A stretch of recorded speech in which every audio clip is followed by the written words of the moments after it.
കേന്ദ്ര സംസ്ഥാന സർക്കാരുകൾക്കെതിരെ തൃശൂർ അതിരൂപതയുടെ നേതൃത്വത്തിൽ സമുദായ ജാഗ്രതാ സമ്മേളനം. മണിപ്പൂർ ഉൾപ്പെടെയുള്ള രാജ്യത്തെ വിവിധ പ്രദേശങ്ങളിലെ സംഘർഷാവസ്ഥ അവസാനിപ്പിക്കാൻ കേന്ദ്ര സർക്കാർ ഇടപെടണമെന്ന് സമ്മേളനത്തിൽ പ്രമേയം അവതരിപ്പിച്ചു. സംസ്ഥാനത്ത് ന്യൂനപക്ഷ ക്ഷേമ പദ്ധതികൾ വിതരണം ചെയ്യുന്നതിൽ വിവേചനമുണ്ടെന്നും പ്രമേയത്തിൽ വിമർശനം. JB കോശി കമ്മീഷൻ റിപ്പോർട്ട് സമർപ്പിച്ച 9 മാസങ്ങൾക്ക് ശേഷവും നടപടിയെടുക്കാത്തതിൽ യോഗം പ്രതിഷേധം രേഖപ്പെടുത്തി. സൂരജ് സജി തൃശൂരിൽ നിന്ന് വിവരങ്ങൾ നൽകും. സൂരജ്, ഈ സമ്മേളനത്തിൽ പ്രധാനമായും എന്തൊക്കെ വിഷയങ്ങളാണ് ചർച്ചയായത്? ആരൊക്കെ പങ്കെടുത്തു? ഒപ്പം കേന്ദ്ര സംസ്ഥാന സർക്കാരുകൾക്കെതിരെ എന്തൊക്കെ തരത്തിലുള്ള വിമർശനമാണ് ഉണ്ടായത്? സൂരജ്.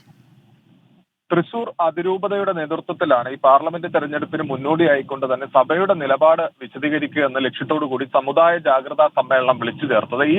ഈ സമ്മേളനത്തിലാണ് അവതരിപ്പിച്ച പ്രമേയത്തിലാണ് ഇത്തരത്തിൽ കേന്ദ്ര സംസ്ഥാന സർക്കാരുകൾക്കെതിരെ വിമർശനം മുന്നോട്ട് വച്ചിരിക്കുന്നത്. അതിൽ പ്രധാനമായും ഈ സംസ്ഥാന സർക്കാരിനെതിരെയുള്ള വിമർശനം സംസ്ഥാനത്ത് ന്യൂനപക്ഷ ക്ഷേമ പദ്ധതികൾ വിതരണം ചെയ്യുന്നതിൽ നീതീകരിക്കാനാകാത്ത വിവേചനമുണ്ട് എന്നുള്ളതാണ് ഈ പ്രമേയത്തിൽ ചൂണ്ടിക്കാണിക്കുന്നത്. അതുപോലെ തന്നെ JB കോശി കമ്മീഷൻ റിപ്പോർട്ട് സമർപ്പിച്ച് മാസങ്ങളായിട്ടും ഇതുവരെയും അത് പ്രസിദ്ധീകരിക്കാൻ പോലും തയ്യാറാകാത്ത സർക്കാർ നിലപാട് അംഗീകരിക്കാൻ കഴിയില്ല എന്നും പറയുന്നു. അതോടൊപ്പം തന്നെ കേന്ദ്ര സർക്കാരിനെതിരെയും വിമർശനം മുന്നോട്ട് വെക്കുന്നുണ്ട്. കാരണം മണിപ്പൂർ ഉൾപ്പെടെയുള്ള മേഖലകളിൽ ക്രൈസ്തവ വിഭാഗം ആക്രമിക്കപ്പെടുമ്പോഴും അത് സമാധാനം ഉറപ്പാക്കുന്നതിൽ കേന്ദ്ര സർക്കാർ പരാജയപ്പെടുന്നുവെന്നും അടിയന്തരമായി ഇത് ഉറപ്പാക്കണം, സമാധാനം ഉറപ്പാക്കണം എന്നുള്ളതാണ് ആവശ്യപ്പെടുന്നത്. അതോടൊപ്പം തന്നെ ഈ മതേതര ഇന്ത്യയിൽ ഈ ക്രൈസ്തവ സഭകൾക്ക് നേരെയുള്ള അതിക്രമം വർദ്ധിച്ചു വരികയാണ്. അത് തടയുന്നതിനുള്ള നടപടി സ്വീകരിക്കണമെന്നും പ്രമേയം മുന്നോട്ട് വെക്കുന്നു. എന്തായാലും തെരഞ്ഞെടുപ്പ് മുന്നിൽ കണ്ടുകൊണ്ട് കൃത്യമായ നിലപാട് വിശദീകരിക്കുക എന്ന ലക്ഷ്യത്തോടു കൂടിയാണ് ഇത്തരത്തിലൊരു സമ്മേളനം വിളിച്ചു ചേർത്തിരുന്നത്. ശ്രീലക്ഷ്മി.